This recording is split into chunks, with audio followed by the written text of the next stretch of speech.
When I woke up, the first thing I felt was pain. My whole body felt like it had been crushed, and I could feel the freezing air surrounding me. I tried to open my eyes, but the light was dim and everything was blurry. My head was spinning, and that's when I realized I wasn't in the old house anymore. The environment around me was completely different. This wasn't the basement in Bridgeport. It wasn't that house. It was a vast, dark space, like I was inside an ancient crypt. I heard footsteps scraping from somewhere far away, but saw no one. Everything was drowned in a terrifying silence. I couldn't move. A heavy weight, like an invisible hand, pinned me down, keeping me from even trying. I looked down, and that was when I noticed something horrifying. My body no longer felt like mine. My hands were gone, replaced by a hazy white cloth, like a burial shroud. Something had changed me, and there was no way back. "You accepted the invitation?" the familiar voice echoed. But this time, it wasn't Maria. It was Father Roderick. I looked ahead and saw him standing there, his eyes filled with sorrow and something haunted. His shadow was being swallowed by the darkness around him. "Father?" I whispered, but my voice made no sound. I felt like I was trapped in a nightmare I couldn't wake up from. He stepped closer, his eyes deep and distant. "You didn't listen to the warning," he said, his voice echoing strangely in the dark. "That house in Bridgeport didn't just hold what you saw. It held the thing that brought me there the first time. That's why I had to stop. But now, it's too late." He looked into me, as if he saw things I wished I could forget. A knocking sound echoed through the space. Father Roderick froze like he heard something approaching. The air grew heavier with every step we took, our footsteps unnaturally loud in the silence. "We weren't the first," he said. "Others came before. They too fell into this dream." His voice kept echoing in my mind. Was it a warning or a curse? What we're witnessing isn't just a ghost. It's a presence, a parasite that has latched onto this space. It's been here long before the house was even built, and when you stepped inside, you welcomed it. Suddenly, a cold wind swept across my body, and then everything began to fade, like I was being pulled away from reality. When I opened my eyes again, I was lying on the floor, but this time I was back in the Bridgeport house, or so it seemed. Something was different. The wooden beams, the cracked walls, the familiar corners, all gone. The house now stood empty, as if a part of it had been erased. What remained was a hollow, surreal space. Too quiet, unnaturally quiet, and Maria was gone. I stood up, trying to adjust to the space around me. I looked for her but saw nothing. Maria, who had been with me through everything, was nowhere to be found. I called her name. No answer. What worried me even more was how lifeless the house now felt. No sounds, no presence. Even the ghosts I had once feared were gone. I couldn't help but think that something had changed, and Maria was the key to it all. Driven by loss and dread, I started searching. I walked through every room, pulled back every curtain, and opened every door. Still no sign of her. It was like Maria had never been in the house at all. Then, suddenly, noise from upstairs. Footsteps. Light, steady, unnervingly calm. They were coming toward me, but when I turned, there was no one, just doors and dark halls. I knew at that moment the ghosts in this house weren't just trapped souls. Maria wasn't the only one held captive. I climbed the stairs, somewhere I hadn't dared go before. My heart pounded harder with each step. The footsteps grew louder and closer, as if someone was walking right behind me. At the top, I entered the bedroom. She was standing in the corner. I gasped. It was Maria, but not the Maria I knew. She stood motionless, her face expressionless, her eyes vacant. Her long hair hung down, covering most of her face. "Maria?" I called, my voice trembling. But she didn't answer. She didn't even move. I stepped closer, and she turned. What I saw in her eyes? Emptiness. She wasn't Maria anymore. A terrible sound escaped from her throat, like a muffled scream that had been trapped inside her for too long. I stepped back. I could feel something pulling me toward her, like an invisible weight crushing my chest. Her hand reached out and the air around me tightened. "You can't leave," she whispered. The bedroom door slammed shut behind me. Darkness swallowed everything. Then came a coldness I'd never felt before. Like I had been buried alive in an invisible space. I could see nothing but blackness. I could hear nothing but the pounding of my own heart.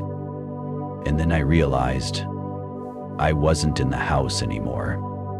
I had been taken somewhere else. Somewhere Maria was no longer herself. Somewhere I couldn't escape. When I woke again, it felt like I had returned to reality, but something was still wrong. And the room before me wasn't any ordinary bedroom. It was dark. Stone walls surrounded me, cracked and ancient. The room smelled of mildew and death.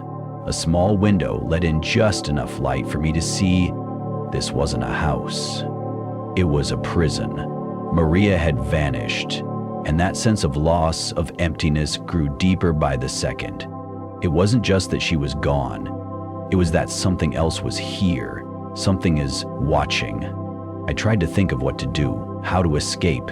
Maybe I wasn't in the real world anymore. Maybe I was stuck between life and death, a place without rules. A place where spirits like Maria were trapped. A gust of wind swept through the room. The sheet on the bed rustled. And then I saw a figure in the corner. Not Maria. Not Father Roderick. Someone else. A woman.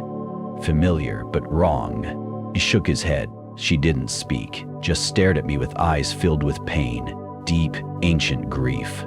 Her presence weighed down the entire room. She didn't move. She didn't have to. I felt her. She was in control. "Who are you?" I whispered, but I already knew it was useless. She didn't answer. A sharp wind howled, and then a mirror appeared on the wall. And in it, Maria, not the woman I loved. Her face distorted. Her hair was black and tangled like vines. Her eyes were blank. Her mouth is wide open. But no sound. Just horror. I turned to the woman in the corner. She was gone. Only darkness remained. Then a scream rang out, outside the door. Agonizing. Human. I ran through the hallway that breathed like lungs. The air was freezing, whispering. Something was coming. And then, Maria again, standing, still. "You can't leave," she said. The door slammed behind me. Darkness. I had passed through the final door, and whatever was in this house, it had me now. My vision has blurred. Everything around me has become a dark, indistinct void, as if I am sinking into an endless black sea. The sensation that the space around me is contracting and tightening, making it hard to breathe. Everything seems submerged in an inescapable nightmare. Maria still stands there, her eyes hollow and lifeless. She is no longer the person I knew, no longer the Maria I once cherished. She has been overtaken by some monster, a malevolent being, a soul trapped within her body. Despair rises within me. How can I escape from here? How can I free her from the dominion of these demons? She is not the only one. I know that. This entire house, everything here is being drawn into a vortex of darkness from which no one can escape. I turn around, looking down the dark corridor where closed doors resemble eyes watching me.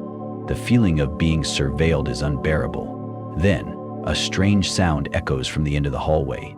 A sigh with no clear origin, as if some spirit is waiting for me. Footsteps continue behind me, growing nearer. I turn, but there is nothing, only darkness enveloping me. The final door appears before me, an iron door, rusty and cold. I know this is the only way out, but why has it appeared now? I approach, my hand trembling as it touches the cold doorknob. It feels as though a strong force pulls me back, as if the ghosts are trying to hold me back.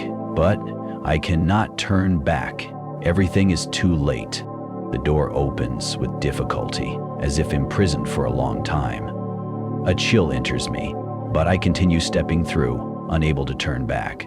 Beyond the door is a completely different space. No more darkness, no more strange sounds or terrifying sighs. I stand in a vast garden where old graves are scattered everywhere. These graves have been buried by time, their moss-covered tombstones reminding me of lost souls. And right in the middle of the garden, I see a dry tree. It stands there, bent, its branches stripped bare, leaving only the bare trunk reaching up to the gloomy sky. But strangely, beneath that tree, I recognize a familiar figure. Maria. She stands there, her eyes hollow, as if she no longer recognizes me. She is no longer Maria. She resembles a ghost, a forgotten soul, overtaken by darkness. An inexplicable feeling rises within me. I move toward her, but I cannot move. An invisible force holds me back, preventing me from taking another step. Maria, can you hear me? I call, my voice hoarse and choked. She doesn't respond, but then she opens her mouth, yet no sound emerges. Her mouth opens as if trying to say something, but everything remains silent. I cannot bear it. The feeling of being trapped between these two worlds is terrifying. I stand there, unsure of what to do next. Everything around me seems to contract, as if I am about to be sucked into an endless black hole with no escape. Suddenly, I feel a cold hand grasp mine. I turn, and I can't believe my eyes. Father Roderick, whom I thought had been missing for a long time, stands beside me. His gaze is no longer unfamiliar, but filled with understanding. He looks at me, smiling gently as if he knows everything. We cannot leave. All of us are trapped, he says. His words cut through all my hope. But I know I have no choice. I cannot turn back. We are all caught in this vortex, and it seems there is no way out. The only door to escape is not a true exit. It leads to another place, where souls continue to wander, forever unable to find peace. I stood there staring blankly at Roderick, unable to comprehend what he had just said. His words felt like a final verdict, as if there was no longer any hope of escaping this place, a place where souls were eternally imprisoned. I couldn't believe it. We were trapped in a space with no exit. Everything felt like a twisted supernatural snare, impossible to escape, even through the smallest crack. We are caught in the vortex of eternal souls. There is no way out, no salvation, Roderick said, his voice still cold, but carrying a deep, profound sorrow. The chill of the garden, the oppressive air, made it feel as though time itself had stopped. The graves surrounding me had no names, only faint traces of forgotten spirits, people who had died in darkness and had never been found. These ghosts hovered around me, faint images I couldn't make out clearly. Maria still stood beneath the withered tree, her face expressionless, her eyes empty and soulless. You've become part of this place, I whispered, not daring to move closer to her. No matter what, I couldn't accept that Maria was no longer human. She had been consumed by the darkness, and now she was an eternal soul, trapped in this hell. Roderick stepped closer, his eyes full of understanding. He had known all along and had seen everything I was now going through. You can feel it, can't you? He asked. What we are facing is neither life nor death. This is a place between the two, a place for forgotten souls that can never escape. A deep fear rose in me. A world between life and death? I couldn't fully grasp it, but his words started to clarify what I had refused to believe. We were trapped in a never-ending loop. Roderick, isn't there anything we can do? I asked, desperation in my voice. He didn't answer right away. He simply looked at me, his eyes hollow, as if he had given up everything. Sometimes, salvation is not a choice. We have to accept that we've already lost everything, Roderick whispered, his words hitting me like a heavy blow to the chest. Was there truly no other option? Silence followed as the souls around us drew closer, almost as if they were surrounding me. I could feel the chill and despair emanating from each ghost I could see. A cold wind swept through the garden, and everything around me suddenly became hazy, as if I were slowly being pulled into the darkness. I turned to look at Maria once more. Had I lost her forever? She was no longer the person I had loved, but a ghost trapped in the shadows, unable to find peace. No matter how hard I tried, no matter what I did, perhaps I could never help her escape. She had lost herself, and now all that remained was a tormented specter. A sigh echoed, making me flinch. It wasn't Roderick's voice this time. It came from someone else. I turned and saw a blurry figure, indistinct in form, but I could sense its presence. An ancient spirit. It stood there, eyes glowing in the darkness, as if it could see through every corner of my soul. "We cannot escape," the ghost said, its voice as light as a breath of wind, "but we can remain here, in this place, forever." I felt as if I were sinking into an inescapable hell. Eternal souls, ghosts unable to find peace. We were all imprisoned forever without a way out. The withered tree still stood firm in the center of the garden, its trunk cracked with age, as though it had been lonely for countless years. Just like us, souls that could neither die nor live. I looked into Maria's faded eyes, and I realized something heartbreaking. We were no longer human. We were trapped spirits, forever caught between the world of the living and the dead. Maria still stands there, her eyes no longer those of the woman I loved. Her eyes are now hollow, soulless, like an endless abyss pulling me in. Each time I look into them, I feel myself drifting further from reality, drawn into a nightmare from which I cannot awaken. Roderick stands beside me, his gaze devoid of pain, devoid of hope, only the painful acknowledgement that we have truly lost everything. "We have entered a place where time no longer matters," he whispers. "There is no past, no future. We only have the present, where souls can never find peace." His words do not bring me relief. On the contrary, they deepen the despair within me. The sensation of being trapped in an endless space suffocates me. This place offers no salvation, no light. All hope has been drowned in darkness. "Why?" I ask, my voice hoarse with fear. "Why must it be this way? Why are we trapped in this cursed place?" Roderick does not answer immediately. He turns to look at me, and I can see in his eyes a profound understanding. "Because we have done wrong," he says, his voice deep and full of regret. "We came too close to something we could not comprehend, and now we must pay the price. These souls, these dark shadows, they watch us. We have unknowingly become part of them." I shudder, a chill spreading through my body. The understanding I do not wish to face now floods my mind like a wave breaking the shore.